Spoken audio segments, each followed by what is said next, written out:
Baik, selamat malam Romo Ramani dan kalian Amita. Terima kasih Sukihontu, Namo Buddhaya. Namo Buddhaya. Semoga yang pada hadir di sini dalam kondisi berbahagia selalu. Terima kasih sudah bergabung di kelas Abhidhamma bab 4 ini di hari Senin tanggal 1 Agustus 2022. Sebelum kita memulai, saya akan mencoba untuk sedikit mengulas ulang pelajaran part 11 kemarin tentang Citta Witi. Yang kita bahas kemarin itu masih di Apana Witi, yaitu proses pencapaian jana. Dan di sini ada dua, yaitu Lokiya Apana Witi dan Lokutara Apana Witi. Dan kita masih berada di Lokiya Apana Witi, yaitu di sini Lokiya Apana Witi ini merupakan pencapaian jana, yaitu rupa dan arupa, yaitu jana 1 sampai 5 itu rupa, jana 1 sampai 4 di arupa. Dan ini tentunya untuk orang yang mempunyai 3 akad, yaitu ada Manda Pugala dan Tika Pugala. Dan kita juga membahas di Magga Gata Citta 27 dan Lokutara Citta 8, yaitu kesadaran yang harus dimiliki untuk masuki jana, yaitu parikama dan upacara, anuloma, juga gotrabu. Dari Mahagata Citta ini ada 2, yaitu Adikanika dan juga jana samapati. Nah, untuk jana samapati ini itu adalah jana yang mahir. Dan kita tahu bahwa di sini ada memiliki yang telah memiliki 5 wasi. Demikian kelas yang kemarin. Untuk sebelum kita memasuki pelajaran selanjutnya, kita akan sama-sama membacakan Namaskara Gata yang dipimpin oleh Pak Hendra. Pak Hendra, saya persilakan. Baiklah, kepada Romo, Ramani, Bapak Ibu sekalian, marilah kita mulai dengan penghormatan dengan membacakan parita pembuka. Arahang sama sambuddho bhagawa buddhang bhagawantang abhiwademi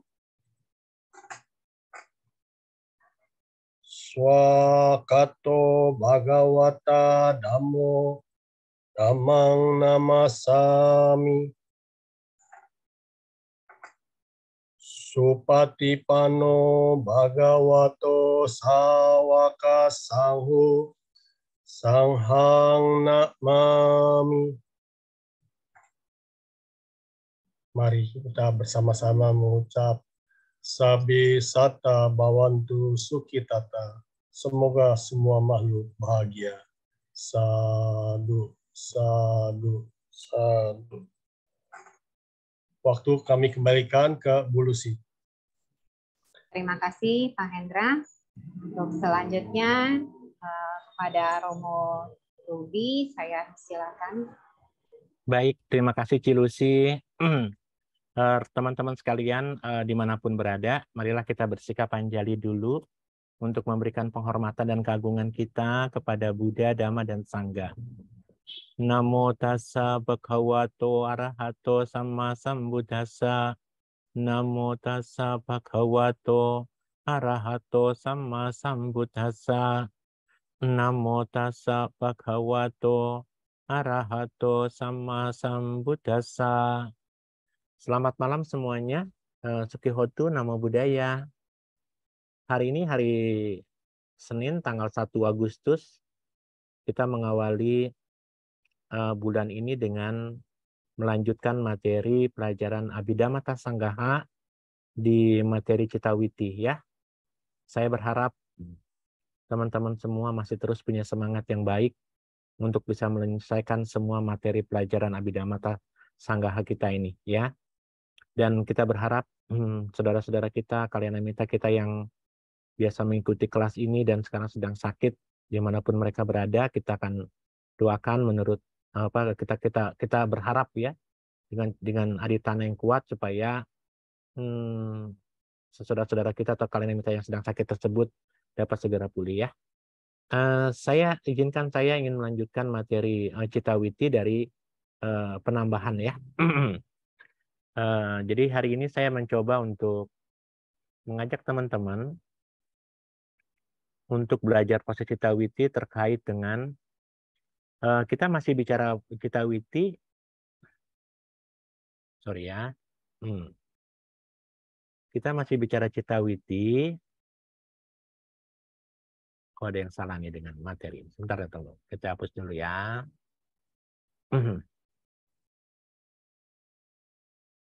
Wah, sebentar ya. Ini ada problem sedikit. Ya,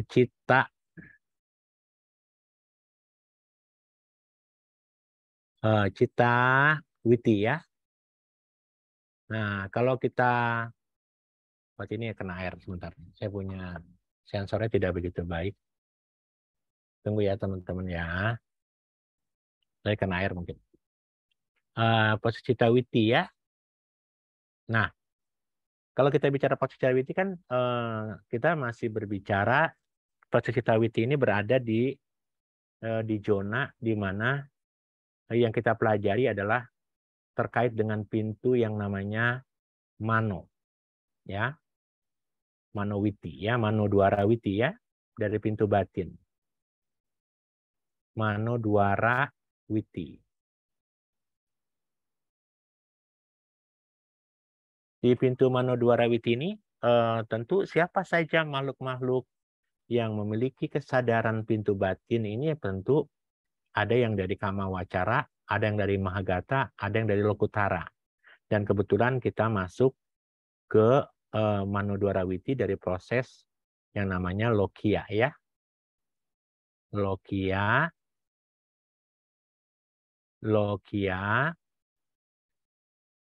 Apana Witi.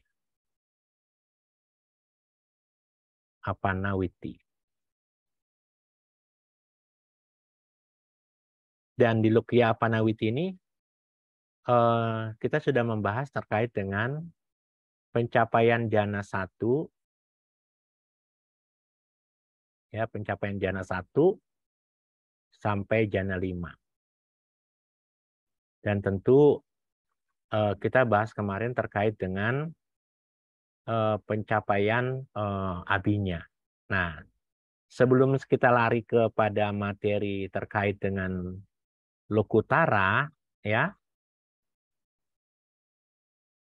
Sebentar ya, ada yang salah nih dengan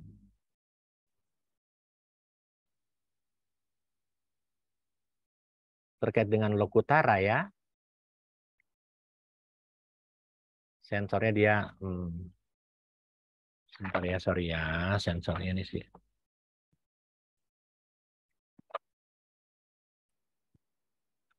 Oke.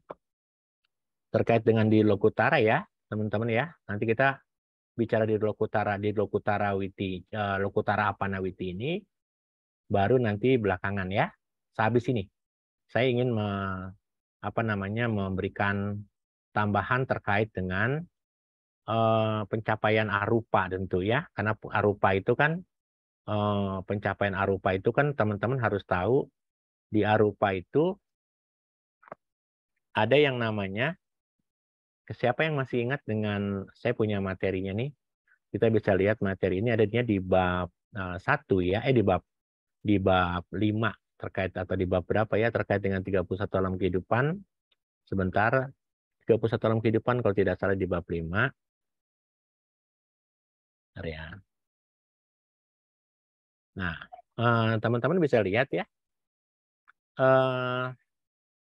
inilah 31 alam kehidupan ya. Dan kita sedang membicarakan keluarga di keluarga rupa bumi dan arupa bumi. Di rupa bumi untuk jana 1 tempatnya kan ini ya.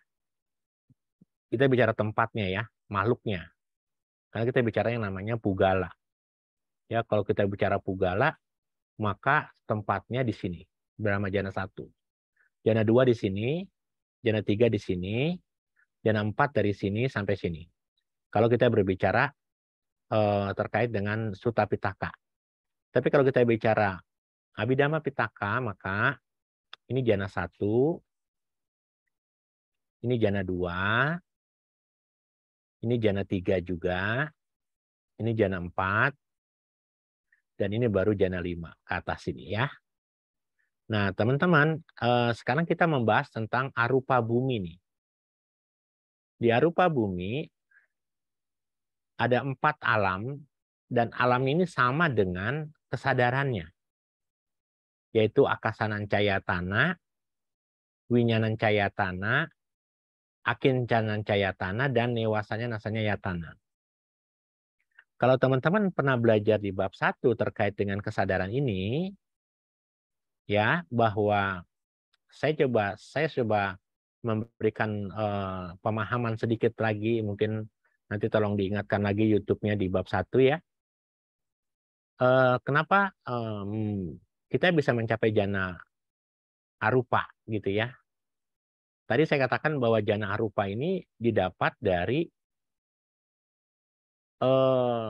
objek meditasi yang diambil biasanya dari 40 macam objek kasina, objek meditasi samatha bawana. Contoh yang sederhana, seseorang ketika mencapai jana 5, kan batinnya kan sudah UPK ya. Ketika dia sudah mencapai kondisi batin yang UPK, objek yang diambil kan di jana 5 misalnya adalah objek tentang kasina, warna biru atau warna patawi, warna tanah. Kalau orang sudah mahir mengambil objek meditasi patana yang terkait patawi datu ya, untuk elemen tanah atau elemen warna coklat tadi, maka nanti elemennya adalah di arupa jana, kondisi kalimatnya, kondisi terkait dengan ugaha nimitta, yaitu gambaran tentang objek tentang patawi datu tadi atau patawi tanah tadi, unsur kasina tanah tadi, ini bisa dia dengan menggunakan konsep panyati, dia bisa menggunakan kemampuan dia yang ukurannya tadi kan, kalau kita pernah belajar oleh Yang Mulia Bante Nanukamsa, bahwa biasanya di wihara-wihara Myanmar 40 kasina tadi, 40 macam objek meditasi, 10 kasina tadi, itu dibingkai dalam bentuk ukuran 1x1 biasanya. Supaya kita pada saat parikama nimitta, kita bisa memandangi objek itu dengan baik, gitu kan. Nah, baru masuk ke ugaha nimitta, baru ke patibaga. Nah, teman-teman, objek yang sudah dikuasai karena kita sudah mencapai jana 5, dengan kondisi batin yang kita sudah, kalimatnya sudah mencapai UPK, maka bingkai yang tadi ukurannya 1x1 tadi, dengan kekuatan kemampuan jana 5 dan kita masuk ke jana arupa, maka objeknya yang tadinya patawi kasina tadi diubah menjadi sebuah konsep bahwa yang tadinya ukuran cuma 1x1 bisa dikecilkan paling kecil, bisa dibesarkan sampai seangkasa raya. Nah, itulah yang namanya objeknya sama patawi kasina, tetapi objek ini yang tadinya ukurannya cuma 1x1 meter, itu dengan kemampuan jana 6-nya atau jana 1 dalam arupanya, objek itu bisa dibesarkan, dikecilkan sesuai dengan keinginan. Makanya ini adalah objeknya adalah objek panyati konsep. Akasanan Cayatana. Ya. Nah, untuk bisa masuk ke level jana 2, maka jana 2 di arupa ya tentu. Di jana 2 arupa, maka objek yang harus dikuasai adalah ketika akasanan cahaya tanah ini ingin dikembangkan menjadi seluas samudra objek kasinanya, misalnya Patawi Kasina tadi, pada saat itu yang diamati adalah bukan lagi ruangan tanpa batasnya, tapi melainkan adalah kesadarannya. Pada saat kesadaran itu muncul, dikembangkan menjadi besar, menjadi kecil, maka ini makanya kita tahu ini adalah paramata dhamma. Sementara akasanan cahaya tanah adalah panyati konsep. Dan sehingga akhirnya apa yang terjadi? Objek meditasi ini bisa diambil menjadi akincanan cahaya tanah, ruang tanpa batas, ya. Nah, jadi dari 4 alam arupa ini nanti tolong dipertegas lagi di materi kita bab 1, ya. Teman-teman bisa lihat di YouTube-nya.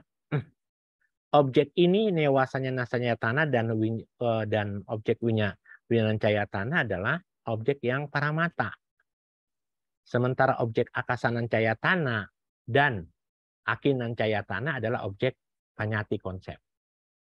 Walaupun dia ada dalam arupa bumi atau alam objek arupa, objek arupa gitu ya.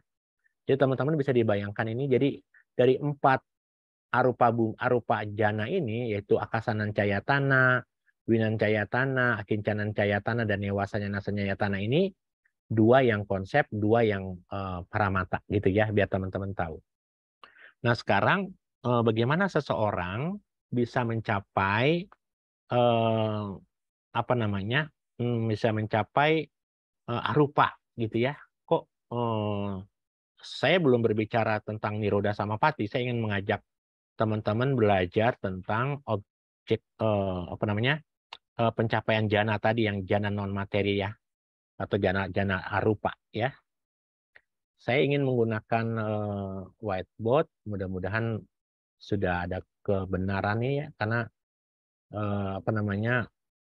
whiteboard ininya agak sedikit kurang baik. Nah, kita coba ya. Kita sekarang bicara tentang arupa jana ya. Kalau kita bicara di arupa jana, tuh kan teman-teman mau dipahami ya. Harus dipahami ya bahwa tadi ada 2 momen yang menggunakan konsep. Ada 2 momen yang menggunakan konsep, 2 momen ya. Ada lagi 2 momen yang menggunakan, oh sorry, dia nggak pakai, dia tiba-tiba hilang. 2 momen ya.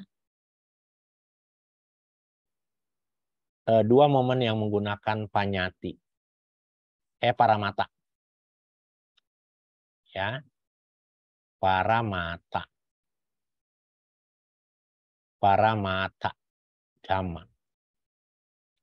Apa yang 2 momen paramata tadi guys sudah tahu ya? Yaitu adalah winyanan cahaya tanah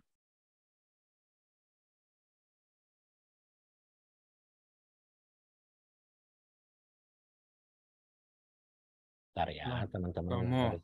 Ya. Saya nggak ngerti paramata sama konsep. Maksudnya apa ya Romo ya? Konsep. Oke, nggak apa-apa Romo. Nggak apa-apa Romo. Oke, kalau gitu saya coba jelasin sedikit lagi. Iya, konsep itu artinya apa Romo? Paramata itu apa Romo? Oke. Jadi kehidupan kita ini ya Romo, saya ulang ya. Iya. Kehidupan kita ini selalu menggunakan 2 sisi kebenaran. Kebenaran konsep,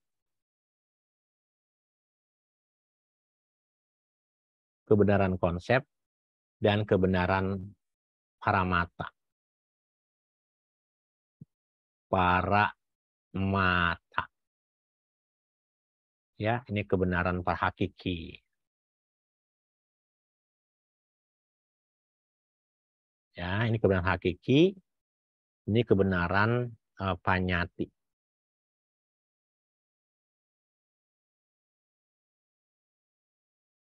Maaf ya, suaranya sedang tidak baik.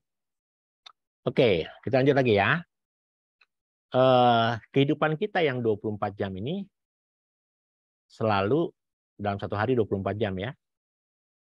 kehidupan kita yang 24 jam ini, dalam kehidupan sehari-hari, kita lebih banyak menggunakan kebenaran konsep atau kebenaran paramata. Apa itu kebenaran konsep? Kebenaran konsep ini adalah seperti ini. Misalnya ini adalah gelas. Atau saya katakan ini adalah tempat air minum begitu ya Romo ya. Pada orang pasti punya kesadaran itu ya Romo. Tempat air minum. Lalu kalau kita berbicara tentang tempat air minum, ya konsep ini, maka Romo akan memahami bahwa air minum itu yang namanya gelas air minum tadi itu kan adalah kebenaran konsep. Kebenaran konsep itu adalah kebenaran yang kenapa ini disebut air atau kita sebut air minum. Kenapa disebut air minum? Karena kita sudah membangunnya sejak dari awal. Bahwa yang namanya itu adalah gelas air minum. Tapi gelas air minum ini bisa saja disepakati, konsep itu kesepakatan ya. Konsep adalah kesepakatan. Kesepakatan.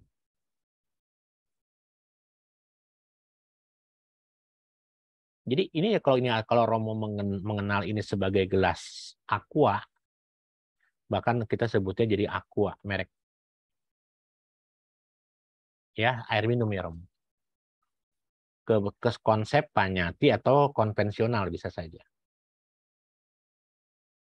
Dia bisa berubah otomatis nih ke select konsep konvensional.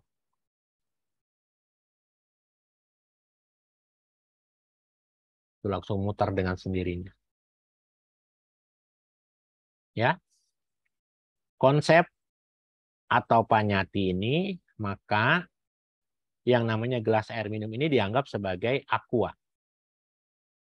Karena kita tinggal di daerah yang menggunakan bahasa Indonesia. Tetapi kalau kita menggunakan bahasa daerah masing-masing atau negara masing-masing, pasti konsep air minum ini berubah menjadi apa namanya? Ada yang menamakan dirinya sebagai water. H2O. H2O itu kebenaran paramata dhamma. Iya, paramata kan. Enggak, kita sedang bicara konsep dulu. Oh, konsep. Kalau air minum ini kita bawa ke Pulau Jawa atau di Jawa Tengah, dia berubah tadinya air minum aqua menjadi banyu. Banyu. Di Sunda jadi cai. Di Inggris jadi water. Atau aqua juga sama ya. Nah, jadi ini adalah sebuah kebenaran konsep atau kebenaran persepsi yang dibangun oleh masyarakat sekitar untuk menamai sebuah benda. Ya. Dan semua panca indera kita pada saat menangkap objek ini, ya, pasti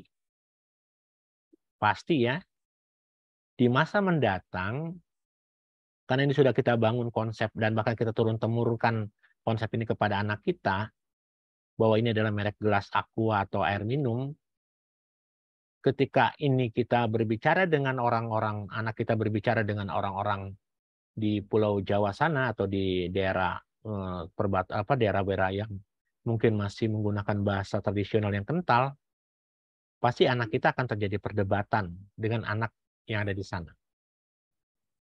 Karena istilahnya mungkin penyebutan yang berbeda tetapi punya bentuk barang yang sama. Karena terjadi perdebatan, maka orang-orang Jakarta menganggap, atau orang-orang Tangerang, atau orang-orang di yang tinggalnya di perkotaan masa menganggap bahwa ini adalah benda yang namanya aqua. Kalau ini benda aqua, maka benda ini menjadi sesuatu yang apa? Sesuatu yang sangat nyata, sangat jelas.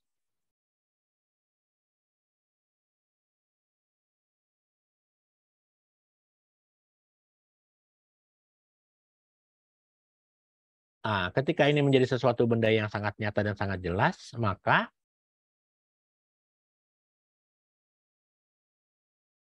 kebenaran konvensional atau kebenaran panyati atau kebenaran konsep ini menjadikan kita memiliki pandangan salah.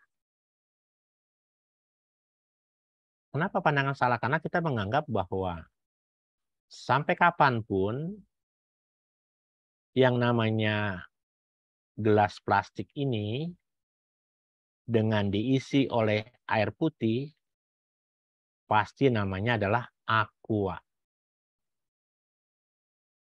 Padahal mungkin di daerah lain nggak seperti itu menyebutkannya.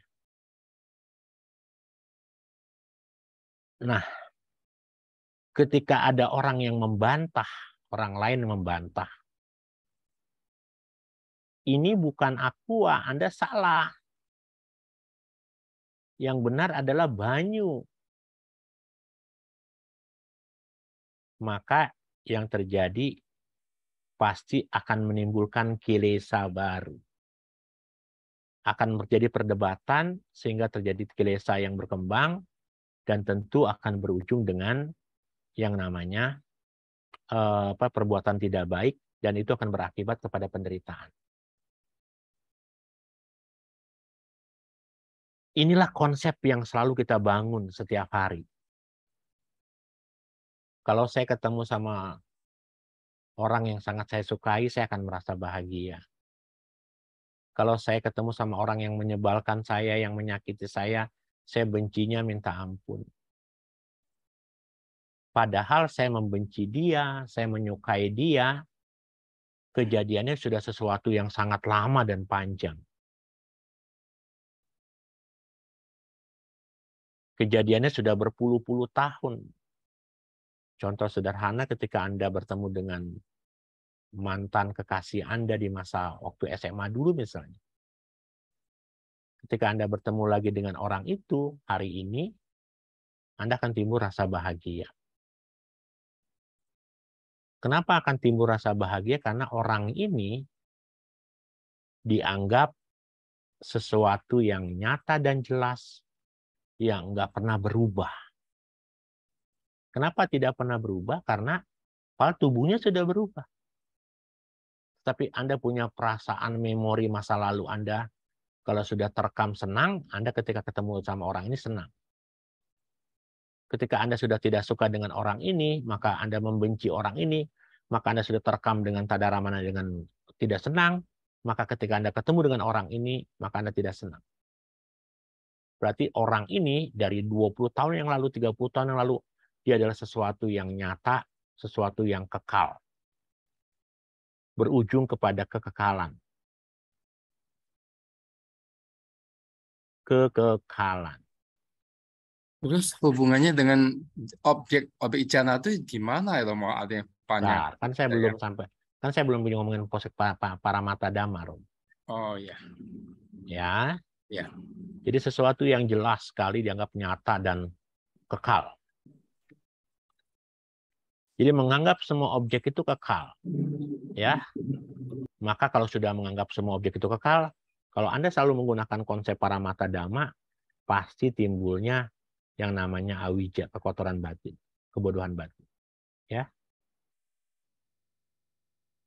Nah, kita sekarang sedang menggunakan, kita belajar dari Abhidhamma, yang kita sekarang gunakan adalah bagaimana kita menggunakan kehidupan ini, melihat kehidupan ini tidak lagi dengan menggunakan kacamata yang konvensional, tapi kacamata yang paramata. Paramata dhamma, kacamata yang hakiki. Apa sih itu paramata dhamma? Kalau kita bicara paramata dhamma itu dibagi cuma dua. Sankata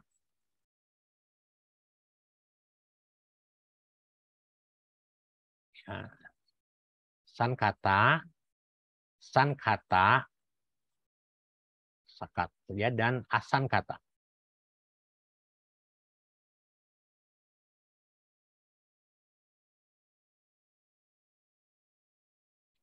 Apa itu sankata dhamma? Sankata dhamma ini adalah dhamma yang terkondisi. Terkondisi. Ternyata kalau asankata dhamma adalah dhamma yang tidak berkondisi.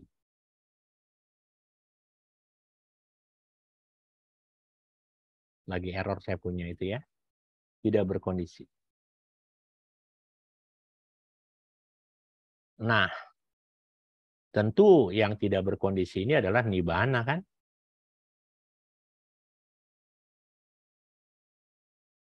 Nibbana.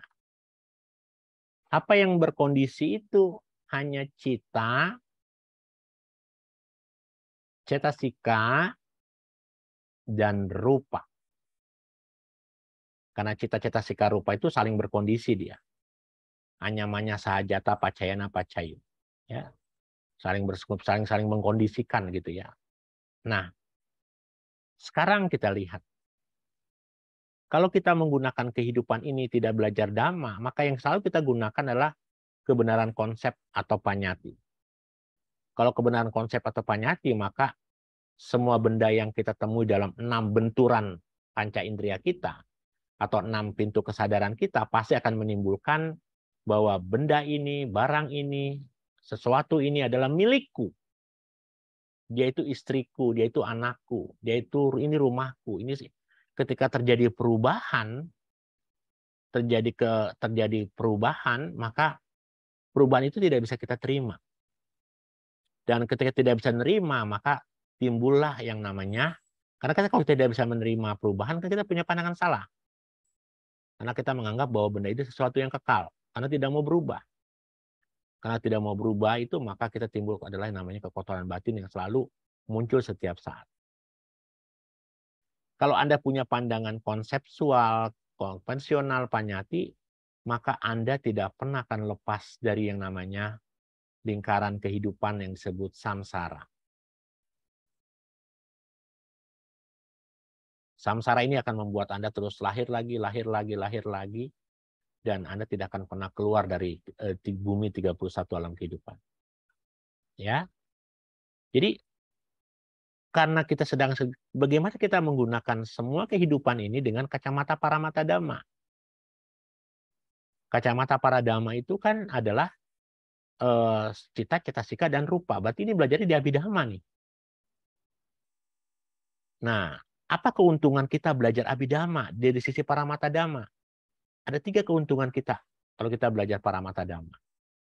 Yang pertama, ya, yang disebut dengan kita bisa memahami bahwa kehidupan ini hanyalah sabhawa, lakana.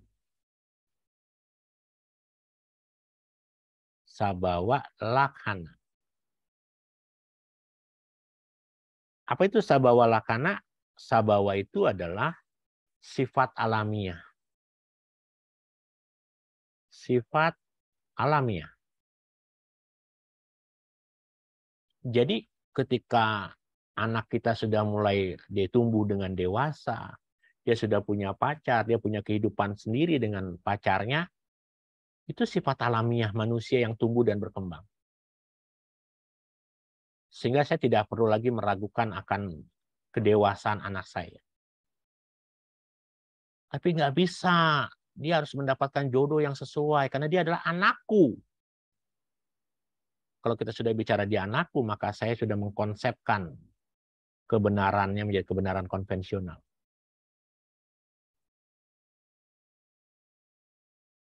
Sifat alamiah ini adalah, oh di sini bilangnya aqua, di sana bilangnya banyu, di Jawa Barat bilangnya cai, Di salah satu negara di luar negeri sana bilangnya water, ada yang bilangnya sway dan sebagainya. Itu sifat alamiah. Memahami kehidupan ini sebagai sifat alamiah. Sifat alamiah itu diwujudkan dalam warna-warni seperti kelereng. Sehingga metode belajar Abhidhamma kita adalah menggunakan metode warna.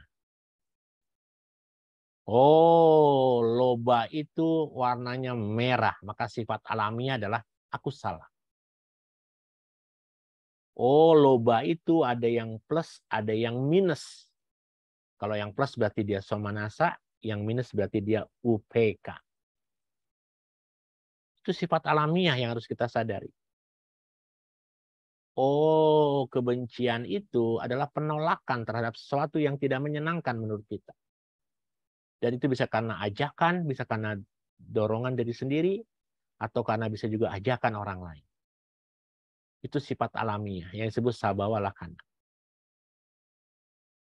Kalau kita belum bisa memahami bahwa kehidupan paramata dhamma itu adalah sebagai sabhawa lakkhana, susah buat kita untuk bisa melenyapkan konsep panyati tadi. Makanya kenapa kita belajar Abhidhamma menggunakan metode warna. Metode warna ini akan membuat kita untuk bisa memahami kenapa kita menggunakan belajar metode Abhidhamma dengan menggunakan bulatan-bulatan. Karena bulatan-bulatan ini adalah seperti gelembung yang muncul lenyap, muncul lenyap. Dia hanya menjalankan fungsinya. Ketika suami saya sedang marah, saya tahu suami saya sedang memiliki sifat alamiah sebagai seorang yang sedang menjalankan sifat alamiahnya apa? Sebagai yang namanya dosa mula citanya sedang muncul.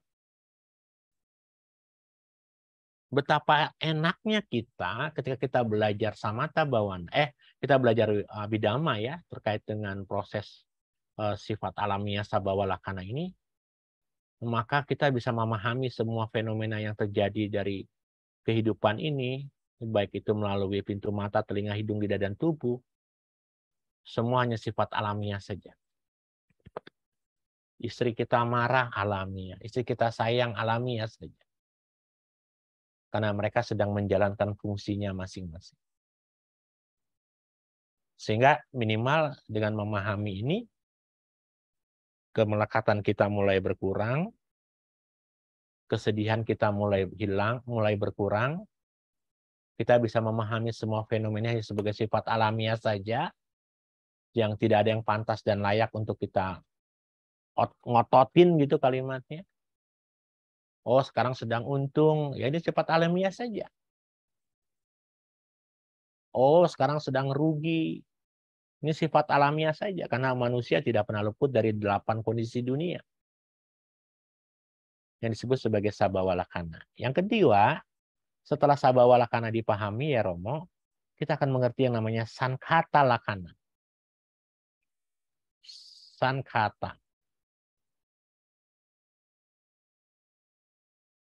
Lakkhana. Apa sankhata lakkhana? Sankhata lakkhana itu, ini sabhawa lakkhana itu sifat alam ini memiliki apa? Saya tambahin ya, ini memiliki karakteristik. Dia punya fungsinya masing-masing. Ya loba ya melekat. Itu fungsi karakteristik dari loba. Dosa ya menolak. Itu karakteristik dari sifat loba. Wicikica, keraguan-raguan adalah ya seperti itu sifat alamiah. Ya. Penting jadi makanya kita belajar tentang Abhidhamma.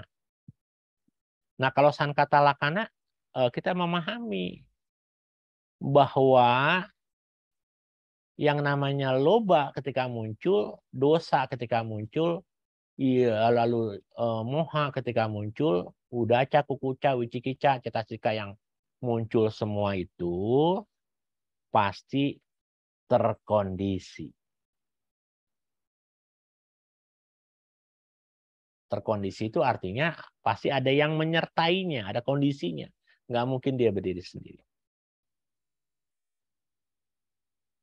Karena dia terkondisi, maka apa ending yang kita bisa dapat?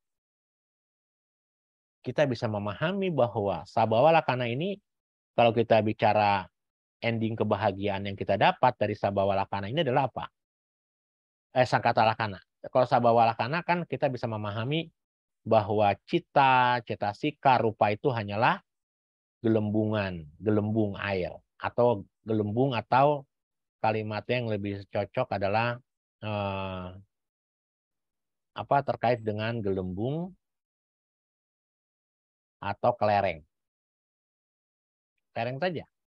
Tapi kalau kita bicara sangkata, kita bisa memahami bahwa karena semua terkondisi, berarti apa? Ini hanya muncul, berlangsung, dan lenyap.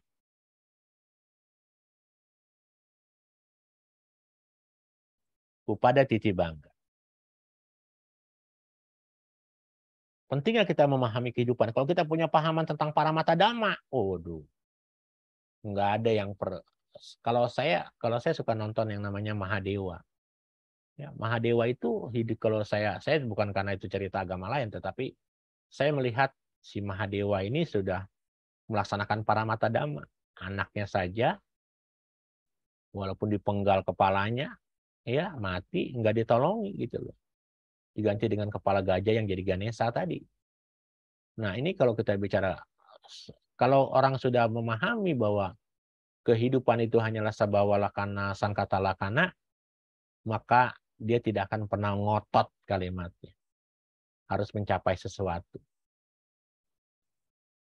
Dan nanti ending kita belajar Paramata Dhamma adalah apa? Adalah yang disebut samanya Lakkhana.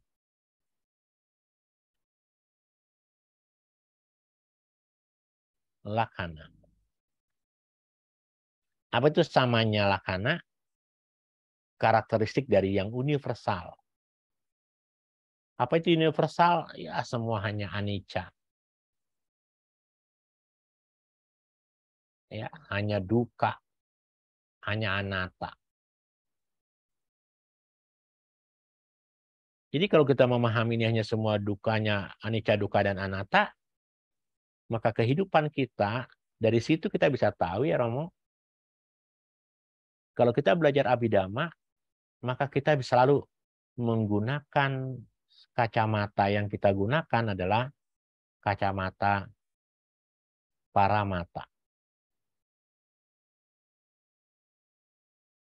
Kacamata Paramata. Apa itu Paramata? Kacamata Paramata menghasilkan kebenaran, 3 kebenaran. Kebenaran yang disebut Sabhawa Lakkhana tadi, melihat segala sesuatu sebagai apa adanya, hanya menjalankan fungsinya saja. Semua yang terjadi dalam kondisi kita ini adalah hanyalah kondisi, terkondisi, dan dia memiliki sifat universal yang disebut samanya Lakkhana. Adalah hanya anicca, dukkha, dan anatta. Dengan kita berpikir seperti ini, maka menggunakan konsep Paramata Dhamma ini menjadi mengarahkan kita kepada pengembangan vipassana. Kalau vipassana kita berkembang, maka minimal kita sudah mengarah ke pembebasan. Begitu tuh Romo Effendi, biar Romo Effendi tahu ya. Nah sekarang Romo mau tanya apa? Jadi tadi yang objeknya Paramata sama objeknya konsep tadi. Jadi yang 40 macam objek itu konsep semua ya Romo ya? Iya, samatha itu konsep semua. Oh. Nah, tapi masuk ke dalam tadi kan di Paramata Dhamma itu di 40 macam meditasi itu kan ada objek meditasi arupa kan. Di arupa itu ada yang namanya akasanan cayatana, winyanan cayatana, akincanan cayatana, dan newasanya nasanya cayatana. Nanti Romo kalau bicara di konsep itu ternyata di winyanan cayatana dan dan newasanya nasanya cayatana ada kebenaran Paramata Romo. Kenapa kebenaran Paramata? Karena dia mengambil objeknya adalah objek winyana kesadaran. Kalau objek winyana kesadaran berarti dia adalah Paramata. Kalau dia mengambil objek yang newa sanya, ada sanya di situ, berarti dia paramata. Tapi kalau akasa, akinca itu hanya konsep, Romo. Gitu tuh, Romo. Iya, ya, ngerti saya Romo. Ngerti ya sekarang ya? Ya, paham saya Romo. Oke, Makasih. ada lagi yang mau tanya nggak apa-apa. Jadi biar sebelum kita masuk ke konsep paramata, ke konsep yang lain. Cilusi silakan. Ada yang ingin bertanya boleh langsung diambil.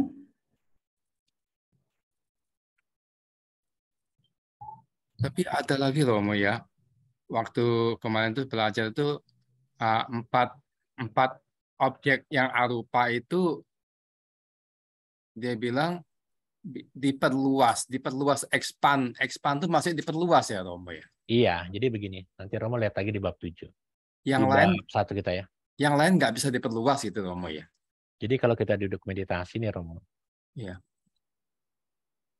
Kita duduk meditasi kan, ingat ya. Untuk kita pastikan untuk mencapai jana itu pasti harus pakai samatha kan? Iya. Ya. Samatha ini ada 30 yang bisa mencapai jana. Tapi 4 adalah yang arupa. 4 yang punya arupa. Dia lagi error nih, lagi kurang bersahabat dengan saya nih.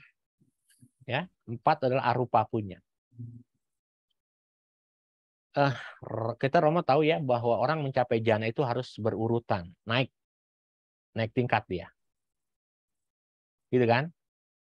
Nggak mungkin saya jana 1 atau kita semua jana 1, tiba-tiba saya nggak mau jana 2, saya mau loncat ke jana 3. Nggak bisa begitu, Romo. Ya. Jana 1, jana 2, jana 3, jana 4 sampai jana 5 objeknya harus sama.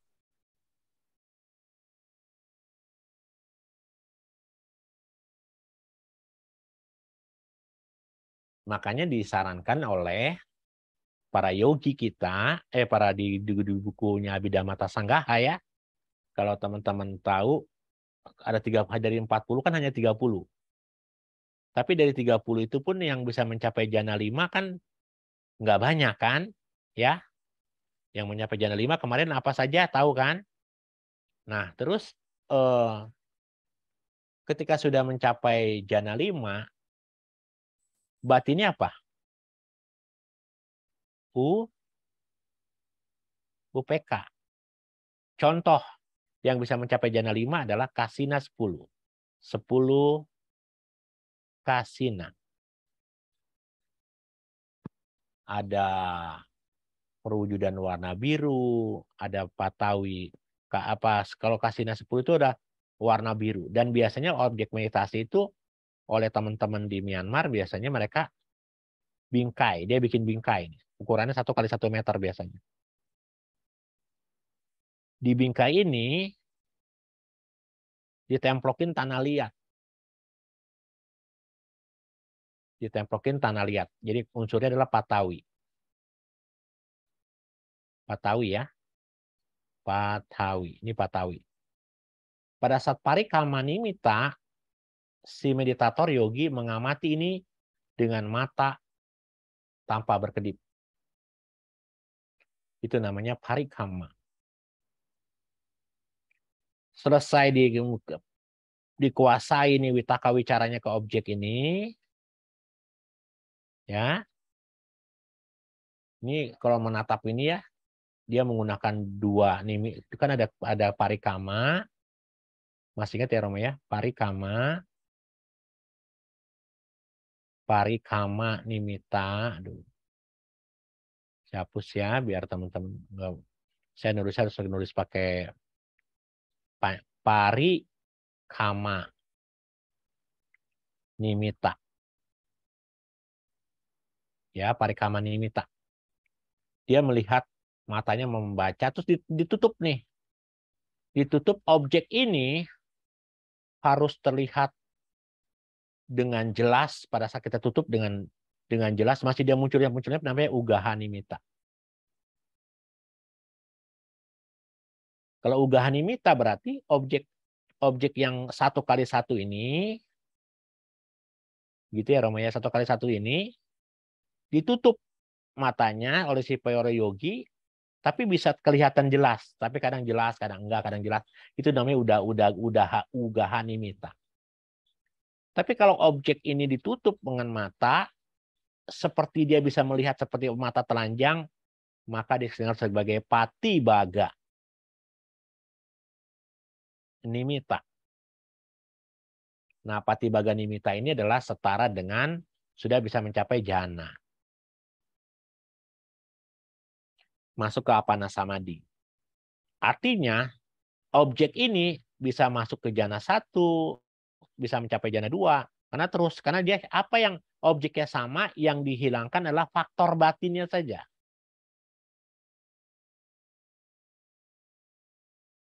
Faktor mentalnya saja.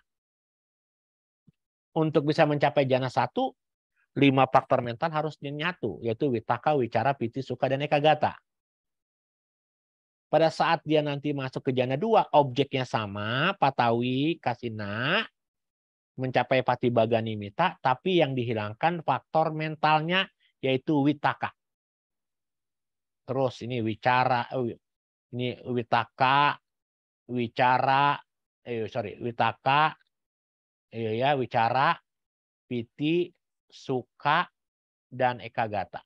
Terakhir. Hanya faktor mentalnya yang dilepas. Bukan hilangnya patibaga terkait dengan patawi ini. Nah, karena dia sudah mencapai jhana 5, batinnya UPK, arupa jhana juga batinnya UPK, sama dia nih batinnya. Artinya kualitas batinnya nggak berubah.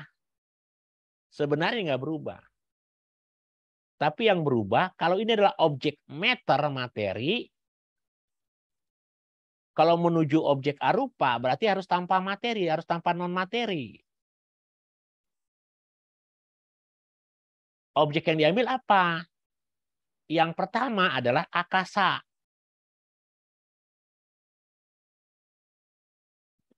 Kalau kita bicara akasa dan cayatana, ruang tanpa batas, maka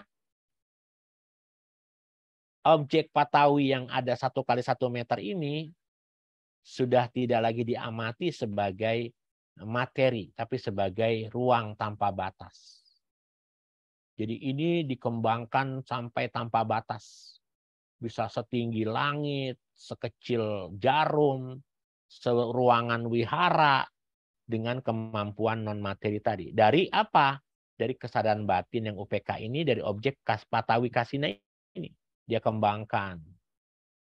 Menjadi ruang tanpa batas. Itu disebut sebagai ruang tanpa batas. Itu seperti itu. Jadi objek yang 1x1 tadi ini, karena itu objek materi, sekarang saya bisa dengan kekuatan kemampuan meditasi saya, ini saya bisa besarkan nih objek patawi kasina ini sampai seisi ruang wihara. Saya bisa kecilkan. Nah, itu kekuatan kemampuan untuk besar kecil ruang tanpa akasa itu adalah yang disebut sebagai arupa jhana pertama, yaitu akasanan cayatana. Kalau ini sudah dikuasai, ketika saya ingin membesarkan objek ruang tanpa batas ini, pada saat saya ingin membesarkan, saya menyadari ketika saya besarkan ini tempat, yang timbul adalah kesadaran pada saat ingin membesarkan objek tanpa materi ini. Itulah disebut sebagai winyanan cayatana. Nah, winyanan cayatana ini berarti paramata sebenarnya dia, bukan lagi sebagai konsep. Lalu bagaimana dengan akincanan cayatana? Ya tentu akincanan cayatana ini diambil dari objek yang pertama, objek akasa. Ya. Objek akasa diambil. Nah, yang newasanya nasanya cayatana diambil dari objek winyanan cayatana. Nanti Romo lihat lagi lah di Abhidhamma Sanggaha kita bab 1 ya, terkait dengan kita belajar kita witi di proses cita di proses arupa. Begitu tuh Romo Effendi. Iya, ya, baik. Makasih banyak Romo. Ya, Ya, ya. Jelas saya nah, Romo. iya. Cukup, ada lagi yang mau tanya?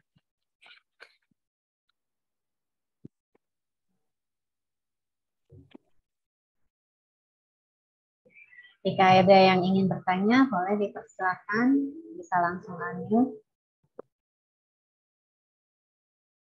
Mungkin tidak ada, Romo bisa Oke ya, lanjut. lanjut saja ya.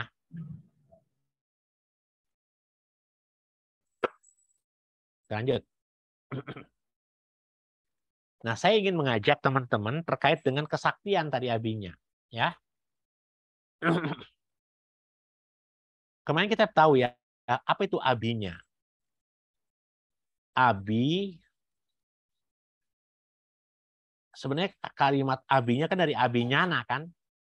Abinya itu adalah kekuatan kesaktian adi duniawi.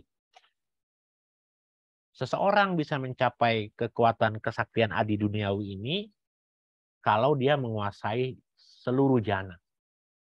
Baik jana rupa 5 sampai jana arupa. Jadi biar teman-teman tahu tuh ya. Nah, di kalangan Theravada Buddhis, abinya ini bukan tujuan. Karena kalau tujuan kita adalah melenyapkan kekotoran batin. Kalau abinya kan orang, kalau dapat abinya biasanya kan sombong. Buktinya adalah Biku Dewa Data misalnya gitu ya.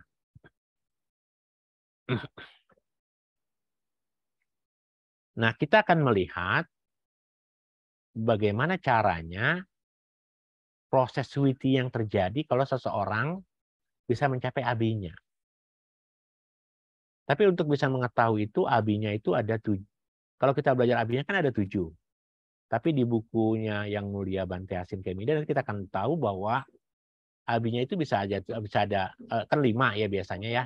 Tapi kita masukin 7. Kenapa 7? Karena sebenarnya ada 2 poin yang terkait dengan Pubeni Wasanusatinyana ya. Kita lihat nih, yang pertama adalah idiwida abinya. Idi itu kekuatan ya, idi wida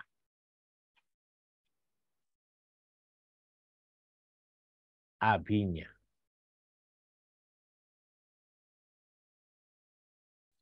Ya, idi wida abinya. Apa itu idi wida abinya? Pengetahuan yang tinggi, kan abinya kan pengetahuan tinggi ya. Pengetahuan tinggi. PT itu pengetahuan yang tinggi ya. Karena saya punya kursor lagi kurang bagus. Pengetahuan yang tinggi tentang kesaktian.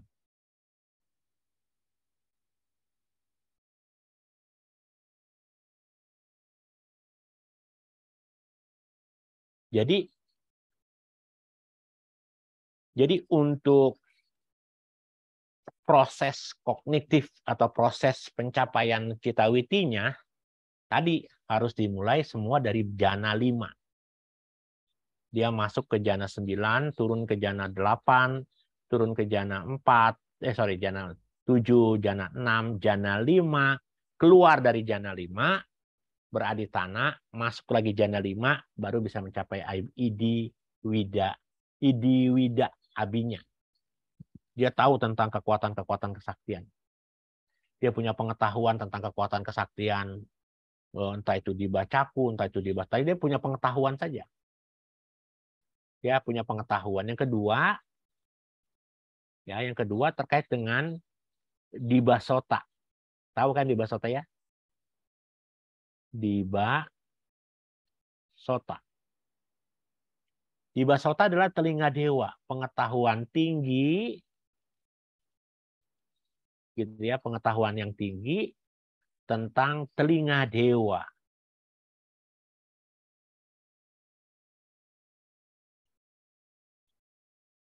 Telinga dewa.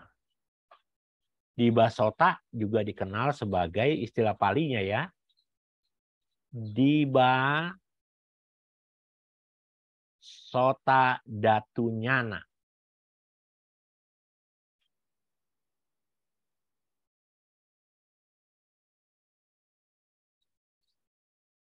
Ya, sama nih. Dibasota sama dengan dibasota datunyana. Pengetahuan yang lebih tinggi tentang kemurnian dari elemen telinga. Dan kalau kita bicara kemampuan ini, maka dia bisa mendengar jeritan alam niraya. Pada saat kapan? Pada saat dia menggunakan abinyanya ya. Tapi kalau dia tidak menggunakan abinya nggak bisa. Yang ketiga terkait dengan ceto pariyanyana. Ceto itu pikiran ya. Pariyanyana. Ya, ceto pariyanyana ada yang menulis sebagai ceto pariyanyana, ada yang menulis sebagai para cita wijanyana. Sama nih. Para jita wija pengetahuan ya. Bukan jita. Para cita. Ya. Para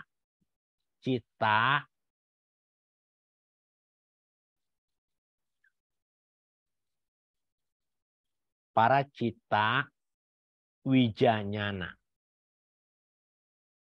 Wija pengetahuan kan? Wijanyana juga pengetahuan sebenarnya. Ceto pariyanyana sama dengan para cita wijanyana. Tentu ada kalimatnya abinya di sini.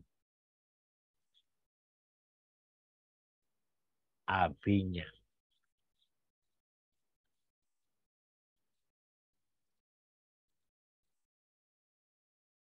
Mohon maaf ya, ini lagi rusak ini saya punya ya. Atau disebut juga para citanyana sama.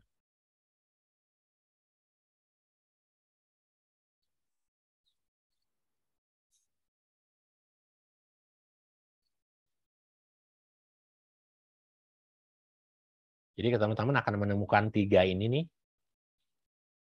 Ya. Ceto pariyanyana atau para cita wijanyana abinya, atau kalimatnya para citanyana. Apa itu para ceto? Pengetahuan yang lebih tinggi. Ya, pengetahuan yang lebih tinggi tentang pikiran makhluk-makhluk lain. Mohon maaf ya, lagi error nih saya punya ini ya. Pikiran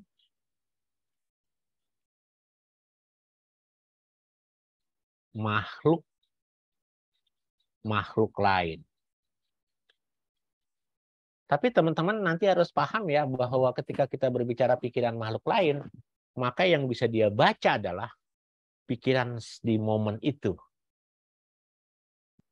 Ya. Ya di pikiran di momen itu, bukan lagi misalnya yang namanya ceto pariyanyana atau para cita wijanyana abinya atau para citanyana. Itu adalah dia bisa membaca pikiran kita 2 tahun, setahun yang lalu, 2 tahun yang lalu nggak bisa, atau yang akan datang nggak bisa. Pada saat dia dia mengambil objek kita dan saat itu kita punya pikiran apa. Ya, teman-teman biar tahu ya jadinya ya. Nah selanjutnya kita belajar pengetahuan yang ini yang ketiga, karena yang keempat ya. Yang keempat adalah pube niwasanu satinyana. Kalau kita bicara pube itu masa lalu ya. Pube niwa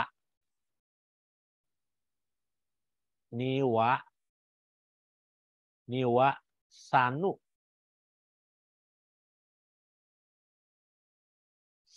S-nya 2, sati. Ya. Nyana pengetahuan.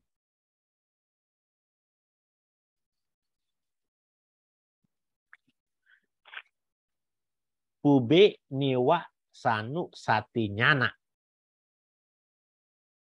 Atau di buku lain ada yang nulisnya namanya pube ya niwa sanu sati abinya. Niwa satu ya. Niwa satu satu sanu salah ya. Ya.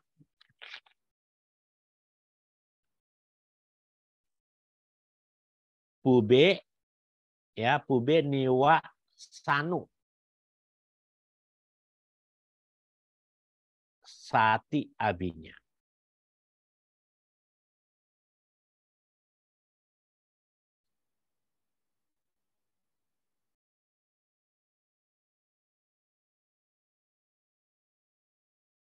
Tuh, begitu teman-teman. Apa itu? Dia punya pengetahuan yang tinggi, ya, pengetahuan yang tinggi tentang pube itu ingatan akan kehidupan lampau.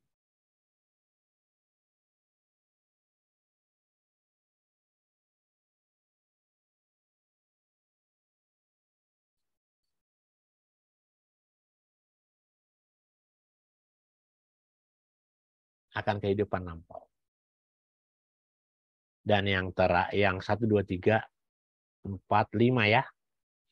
Yang kelima adalah dibacaku. Dibaca.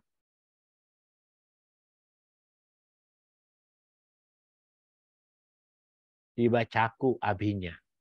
Apa? Pengetahuan yang lebih tinggi terkait dengan mata dewa.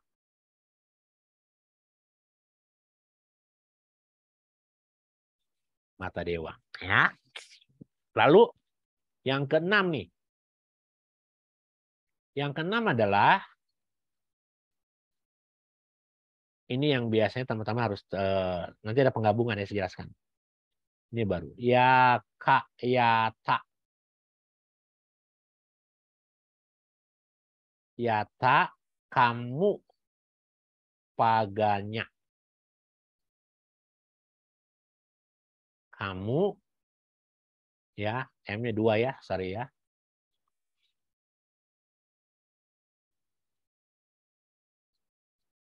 Kamu paganyana.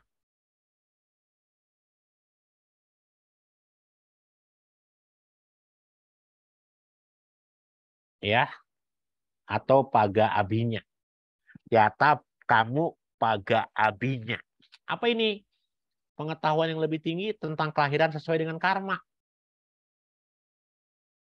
Pengetahuan yang lebih tinggi tentang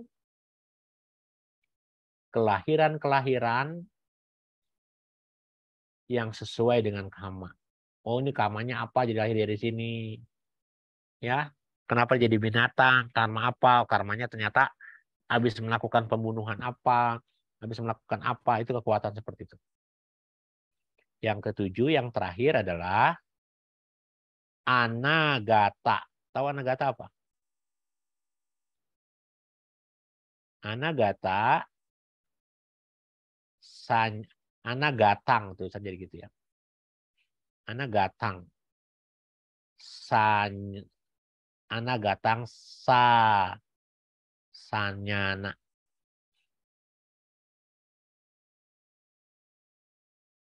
Atau anagatang sa abinya. Nyana diganti sama abinya. Sama ya. Nyananya diganti abinya saja. Apa itu? Yaitu pengetahuan yang lebih tentang masa depan. Anagata kan masa depan. Jadi masa depannya tahu. Pengetahuan tentang masa depan.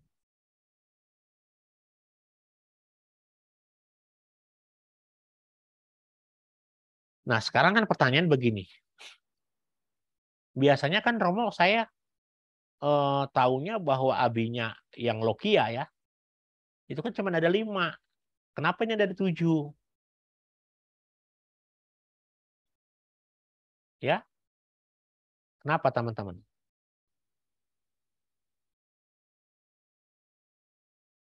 Sebenarnya terkait dengan Yata kamu paganyana dan anagata ini mestinya dia masuk ke dalam kategori ya.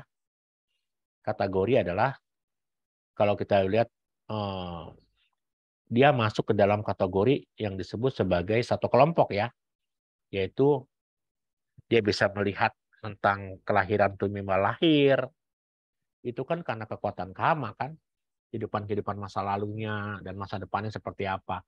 Jadi yang dua ini ya, kenapa jadi 7? Yang dua ini ya teman-teman sekalian, itu karena kalimatnya adalah ini kurangnya. Kalimatnya adalah kan di sini dia bisa masuk ya dalam kategori pube ni wanu satinyana ya. Kemampuan yang kalau dijabarkan menjadi seperti itu.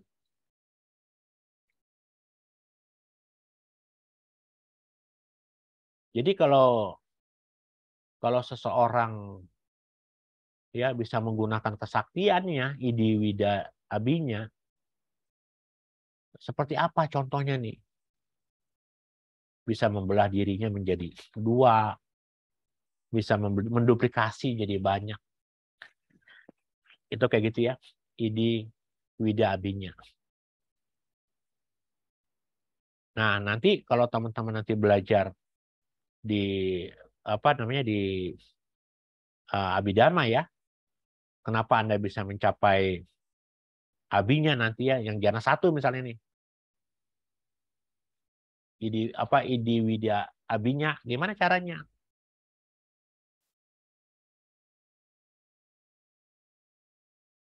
Maka Anda harus belajar menggunakan objek yang namanya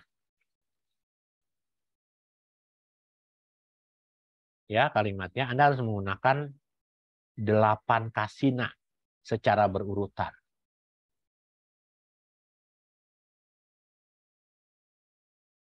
Delapan kasina itu siapa yang bisa menunjukkan materi bab tentang materi bab 1 siapa yang punya terkait dengan kasina? Bab 1 yang PowerPoint bukan promo. Iya boleh. Bisa nggak? Bisa nggak? Bisa ya. Saya coba ya. Saya stop dulu ya. Saya buka dulu ya, pokoknya. Oke lah, ya nanti buka ya. Kalau sudah nanti saya info. Ya. Baik ya, kita lanjutin ya. Nah, jadi untuk bisa mencapai idi wida abinya, ya, maka ada 8 kasina yang berurutan dimulai. Jadi kalau orang tidak bisa menguasai 8 kasina secara berurutan, maka idi wida abinya, kemampuan tentang kesaktian bisa membelah diri menjadi banyak, lalu harus menguasai 8 jana yang terkait dengan objek dari kasina tadi, ya. Jadi harus menguasai 8 kasina nih. Jadi artinya kan kalau 8 kasina berarti objeknya beda-beda kan? 8 itu adalah objek patawi kasina, apo kasina, tejo kasina, wayo kasina, nila kasina, pitaka kasina, ya, lalu lohita kasina dan adata kasina. Nanti tolong tunjukin sama Jelusi. Jadi 8 kasina ini kan berarti kan ada 8 objek nih. Ya. Si yogi ini dari 8 objek ini dia bisa kuasai semua objeknya. Dan harus bisa mencapai jana dari 1 sampai 9. Tadi kan saya katakan begini. Anda kan meditasi nih. Untuk bisa mencapai jana 1 sampai jana 9, ya. Kan perlu cuma 1 objek aja kan. Contoh saya tadi kan adalah patawi kasina ya.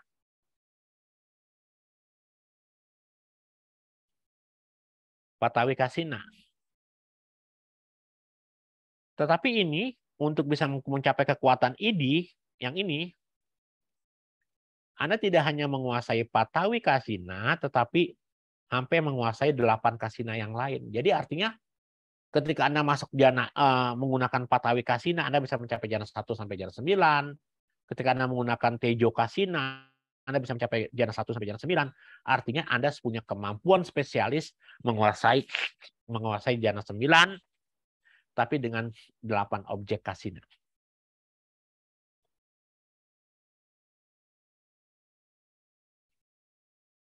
Boleh disebutin, Ibu Ramani, Cilusi, udah dapat belum? Sudah dapatkah? Belum, Romo, belum. sebentar saya buka dulu. Lagi loading. Oke. Agak pelan internetnya. Ini lagi buka dulu.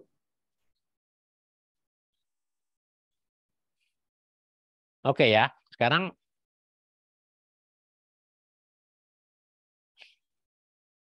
dari 8 kasina yang dia kuasa itu, si yogi ini ya bisa berurutan. Jadi dia bisa maju mundur. Jana 1, jana 2, jana 3, 4, 5, 6, 7, 8, 9. Turun ke jana 9, 8. Turun ke jana 4. Ke jana bisa loncat-loncat, bisa mundur. Nanti bisa juga mundurnya itu berurutan. Dari Patawi ke Kasih Apo, dari Apo bisa ke Tejo, dari Tejo bisa ke Wayo, Wayo bisa ke Nila, Nila bisa ke Pitaka, Pitaka bisa ke Lohita, bisa ke Odata. Dari Odata bisa turun lagi ke Lohita, bisa turun lagi ke, tapi secara berurutan. Romo, ya, izin, udah ketemu. Silakan share ya. Izin share ya.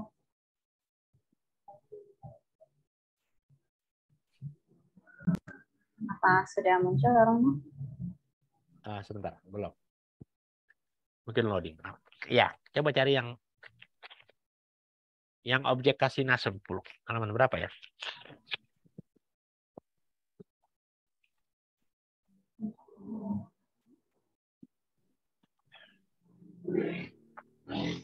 Halaman 43. Ini.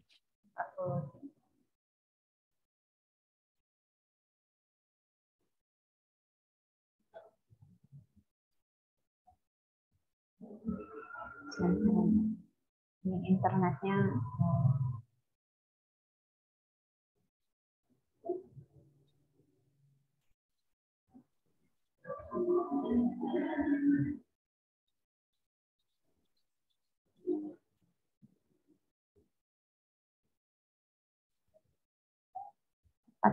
tiga ya, Romo? Iya, 43. Oke, di sini. Oke, 10 kasina itu ya. Ya. Itu tadi kelewatan. Ya. 10 kasina wujud tuh dia. Ini urutan nih ya. Dari 10 itu potong minus aloka sama akasa.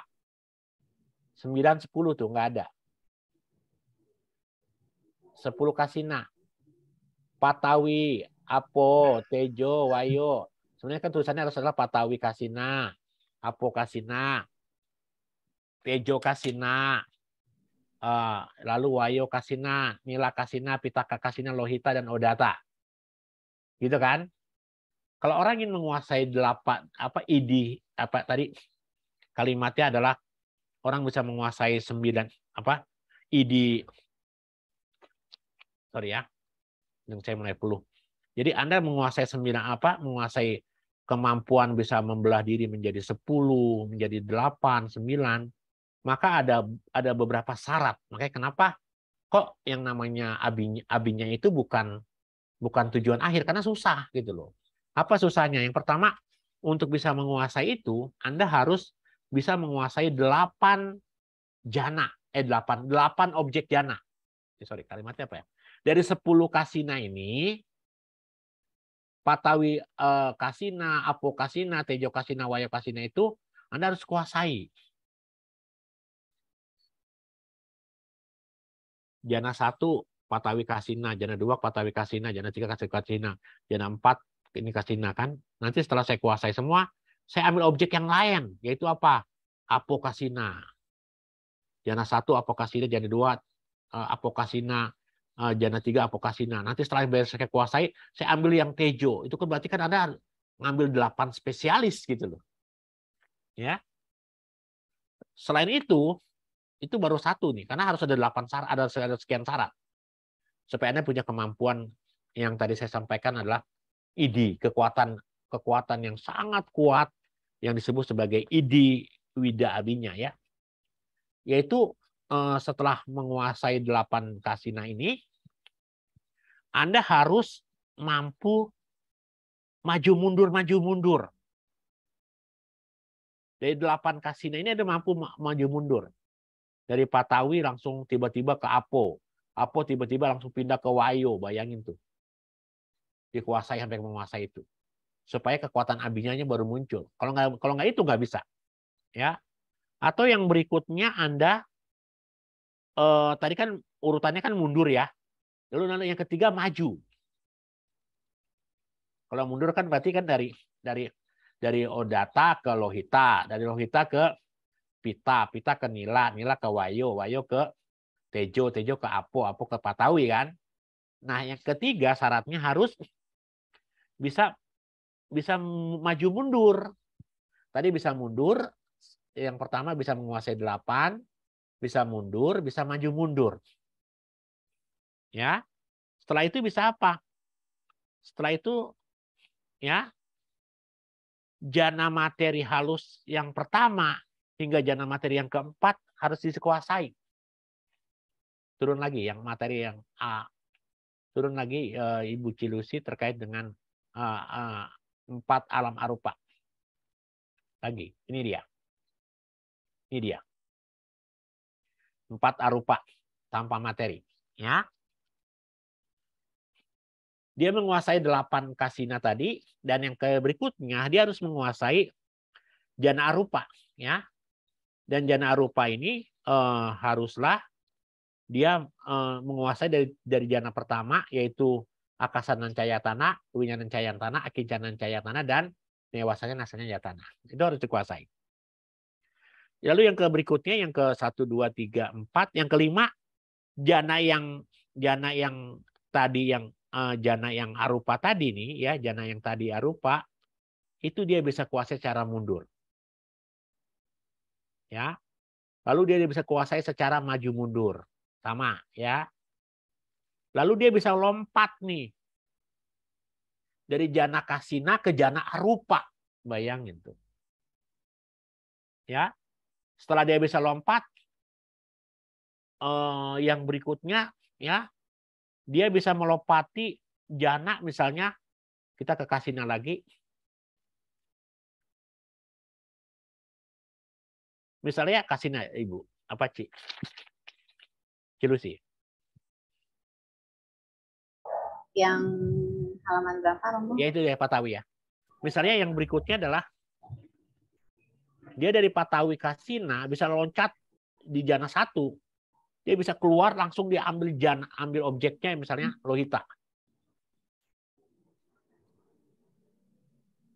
Ya.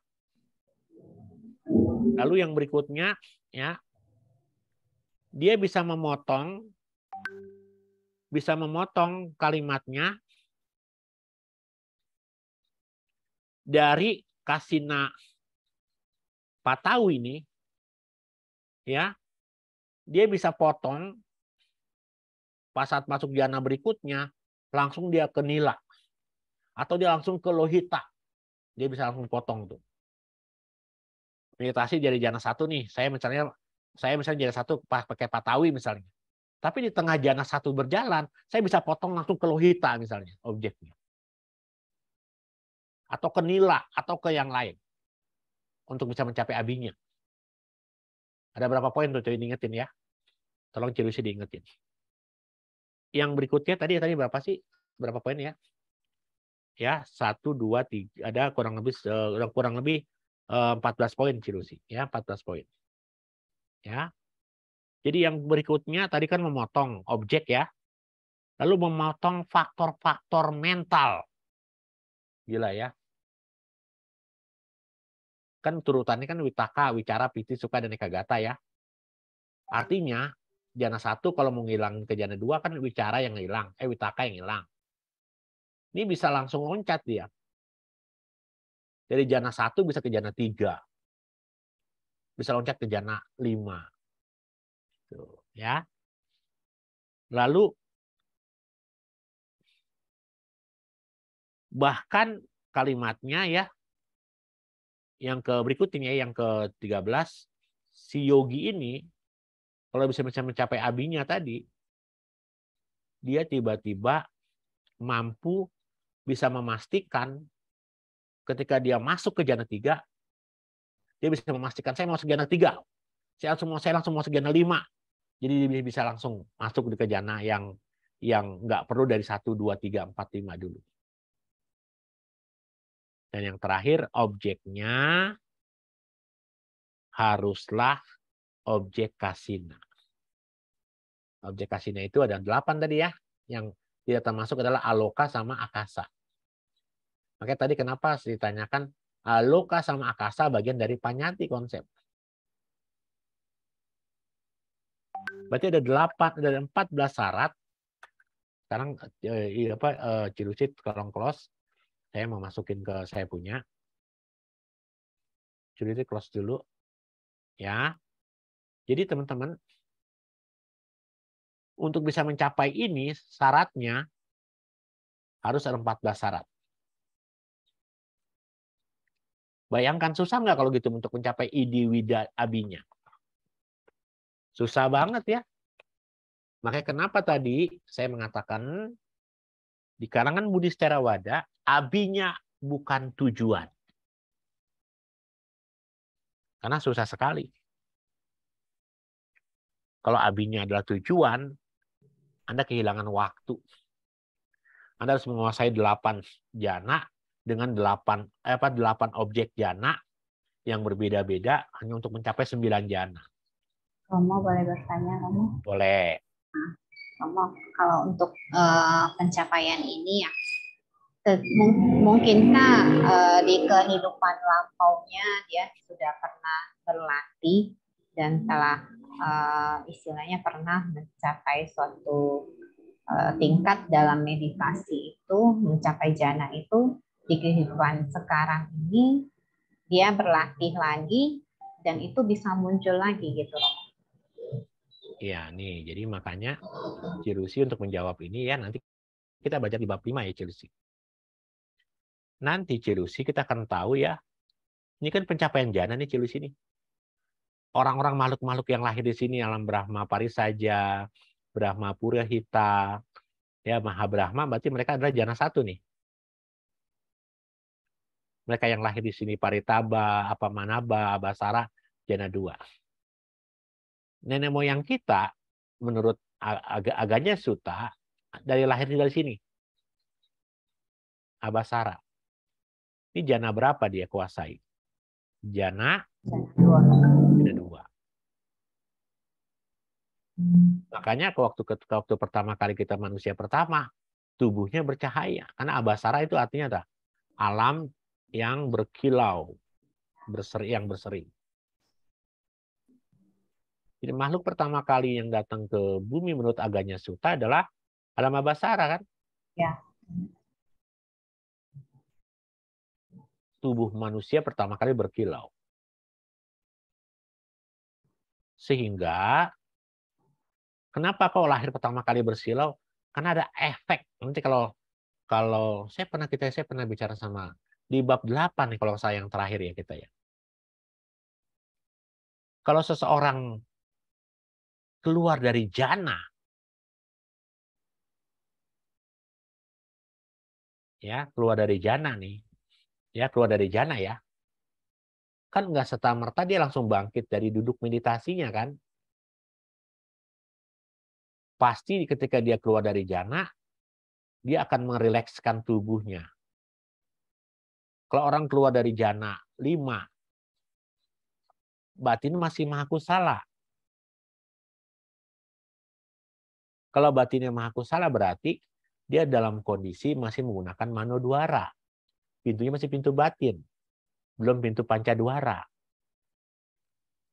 Artinya ada faktor-faktor jana yang masih mengendap atau masih ada efeknya.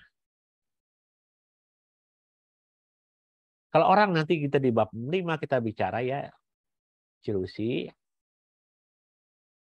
kenapa ada tingkatan meditasi ini, ada tingkatan bumi ini? Karena nanti kita akan tahu bahwa kalau kita lahir sebagai manusia, rumah sejati kita adalah niraya, tiracana, peta, dan asura. Alam neraka, binatang, setan, dan asura. Ini rumah sejati kita. Kita gampang sekali jatuh. Ya, kalau kita tidak melaksanakan dana sila dengan baik. Dan bawana kan, idamnya punyang gitu kan, kalimatnya begitu. Nah, tapi untuk bisa lahir di sini, Anda membutuhkan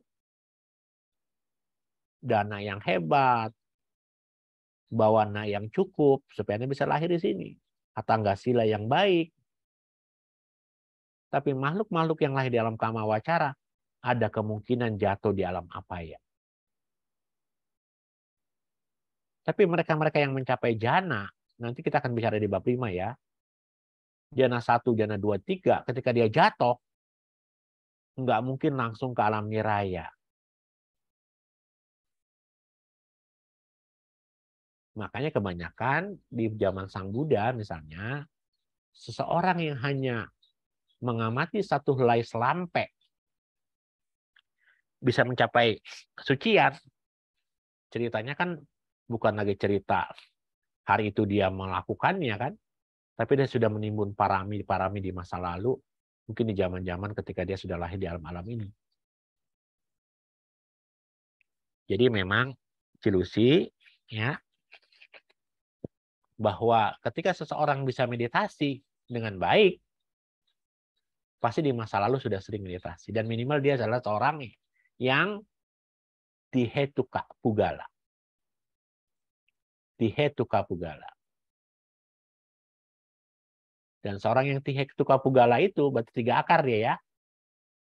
Nah kalau dia sudah 3 akar berarti penghuni alam-alam ini kebanyakan adalah dihetuka pugala. Nyala dia semua tuh. Kalau saya riset nih ya. Saya klik ini kan normal nih. Tapi kalau saya bilang dihetuka pugala, maka semua menyala. Artinya, makhluk-makhluk di sini, semua rata-rata adalah syaratnya harus dihetuka. Khusus yang di sini. Karena kalau yang dihetuka hanya di sini saja. Tapi kalau yang dihetuka plus ini. Menyala semua. Nah, untuk supaya dihetuka, parami, timunan kebaikannya harus banyak. Jadi betul Cilusi terkait dengan pencapaian jana, kenapa Cilusi meditasi bisa cocok atau bisa sering-sering atau suka meditasi, karena paraminya dilakukannya tidak hanya saat ini, tetapi juga sudah dari masa lalu. Begitu. Ya, tapi kalau diperhatiin ya, sebelumnya ya, dari keyakinan yang sebelumnya, kalau saya perhatikan tokohnya, tokoh yang diutamakannya itu ya, sebenarnya kalau dilihat mungkin nggak pernah dibahas secara umum, tapi tokoh utamanya ini dia bisa mengetahui kehidupan lampau dari muridnya, berarti dia itu udah memang dari kelahiran tingkat jana di situ ya, Romo ya. Dia pernah hilang, tokoh ini kan pernah hilang. Kemana dia pergi? Dari usia 13 sampai sekian tahun itu. Ya, kalau kita bicara ada sebuah buku yang ditulis oleh Pastur itu kan. Dia tinggal di live in India bahkan. Dan India pada saat itu kemasan dengan meditasinya. Kalau kita bercerita tentang inilah yang membedakan agama Buddha dengan agama-agama lain. Sang Buddha ketika dia berwasa nggak mendapatkan makanan sama sekali. Ya, Sang Buddha punya keabinya, punya kekuatan, kesaktian. Bahkan Moggallana memohon kepada Sang Buddha supaya dia menciptakan makanan untuk ratusan atau ribuan biku itu. Hari itu tidak dapat makanan. Sang Buddha tidak mengizinkan Moggallana untuk melakukan itu. Kenapa? Karena Sang Buddha hidupnya sudah paramata dhamma. Apa itu paramata dhamma? Ada 3 kebenaran tadi yang dikonsepkan, ya. Sabhawa lakkhana, sankata lakkhana, samanya lakkhana. Bahwa kehidupan ini sebuah fenomena yang hanya munculnya terkondisi. Kenapa hari ini Sang Buddha tidak mendapatkan dana makanan, ya, walaupun sudah pergi kemana bersama rombongan? Karena dia harus menerima buah sama talak sabhawa lakkhana. Ada proses yang harus dia terima. Itulah pendewasaan seorang guru besar. Ketika Kisah Gotami memohon Sang Buddha untuk menghidupkan kembali anaknya yang telah meninggal dunia. Apakah Sang Buddha tidak mampu? Mampu. Apakah Sang Buddha lakukan? Tidak. Kenapa? Karena Sang Buddha ingin memberikan pendewasaan kepada Kisah Gotami, makanya Kisah Gotami menjadi murid Agasawaka Bhikkhuni terpandang yang menjalankan winaya dengan baik. Ya, kenapa bisa seperti itu? Karena Buddha ingin memberikan pemahaman, konsep pemahaman yang disebut sebagai hanya kebijaksanaan, untuk bisa melihat kehidupan ini sebagaimana adanya, yaitu sabhawa lakkhana. Kalau kita hidupkan kembali si anaknya Kisah Gotami, apakah di kemudian hari tidak mati itu orang? Tidak meninggal lagi itu orang? Pasti meninggal lagi karena ada hukum ketidakkekalan, ada hukum perubahan. Karena itulah saya mengatakan tadi ketika ada seseorang yang mampu menghidupkan orang mati, apakah orang yang sudah dihidupkan itu masih hidup hari ini? Kan begitu pertanyaannya. Artinya ada sesuatu pendewasaan yang ingin Sang Buddha ajarkan kepada kita. Bahwa, sekali lagi, bukannya mampu. Kenapa Sang Buddha tidak menggunakan abinya tadi? Ya, karena ini bukan tujuan akhir. Karena tujuan akhir umat Buddha kita adalah kita punya pandangan terang, sehingga kita sudah terbebas dari pandangan salah. Dengan menghidupkan kembali anaknya Kisah Gotami, berarti Buddha telah memberikan pandangan salah terhadap kehidupan ini. Malah ajaran Buddha adalah ajaran yang mengajarkan kepada kita bahwa kehidupan ini selalu berubah. Kalau Sang Buddha menghidupkan anak Kisah Gotami, berarti Sang Buddha menentang perubahan. Jadi inilah yang ajaran yang utama, ya. Toh ketika itu dihidupkan kembali oleh makhluk lain misalnya, apakah tidak mengalami perubahan? Tetap mengalami perubahan. Jadi yang dilihat bukan kesaktiannya, tetapi apa? Wisdom, kebijaksanaan yang ditawarkan oleh Sang Buddha. Begitu Cilusi. Ya. Berarti yang tokoh dari yang itu tuh dia udah istilahnya dia belajar di sana juga dia udah mendapatkan. Ada bukunya Cilusi. Ada bukunya. Saya punya bukunya. Ya. Dia di situ kan apa yang dia lakukan tuh seperti istilahnya persis sekali dengan abinya ya, Romo ya. Iya, memang abinya. Terimakan sampai memang ya menghidupkan. Iya, memang abinya. Iya. Memang abinya Cilusi. Ya. Ya. Terima kasih Romo. Oke. Ini sudah pukul 9 lewat Romo. Oke, terima kasih. Tetap semangat ya. Semoga membawa manfaat. Sadu. Sadu. Terima kasih banyak atas pembabaran yang diberikan oleh Romo Ruby. Sebelum kita menutup pembelajaran kelas Abhidhamma ini, saya boleh meminta Pak Hendra untuk melakukan pembacaan Patidana Pelimpahan Jasa.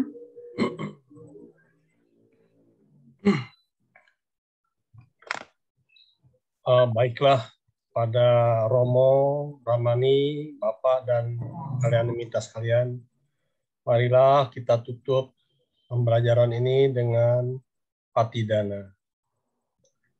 Handamayang Patidanang Karumasi Punya Sidani Kata Sayana Nyani Kata Nime Te Sanca Bagino Hontu Satanantak Amanaka Ye Pia Gunawan Taca Mayang Mata Pita Dayo Ditami Capya Ditawa Anye Maja Tawerino Satati Tantilo Kasming Te Puma Catuyonika Pance Kaca Tuo Kara Samsaranta Samsa Bawa Bawe Nyatang Ye Patidaname Anumo Dantu Te Sayang Ye Cimang Napaja Nanti Dewa Tesang Niwe Dayu Maya Dina Nahu Yandang Anumo Dana Hetuna Sabe Sata Sada Hontu Awira Sukajiwino Kema Padan Capa Pontu Te Sasa Sijatang Suba Sadu Sadu Sadu. Selanjutnya mari kita tutup dengan nama Karapata. Arahang Sama Sambuddho Bhagawa Buddhang Bhagawantang Abhiwademi Swakato Bhagawata Dhammo Dhammang Namasami Supatipano Bhagavato Sawaka Sanghu Sanghang Namami. Mari bersama kita mengucapkan Sabe Sata Awantu Sukhitata. Semoga semua makhluk bahagia. Sadu, sadu, sadu. Kami kembalikan ke Bu Lucy. Terima kasih Pak Hendra.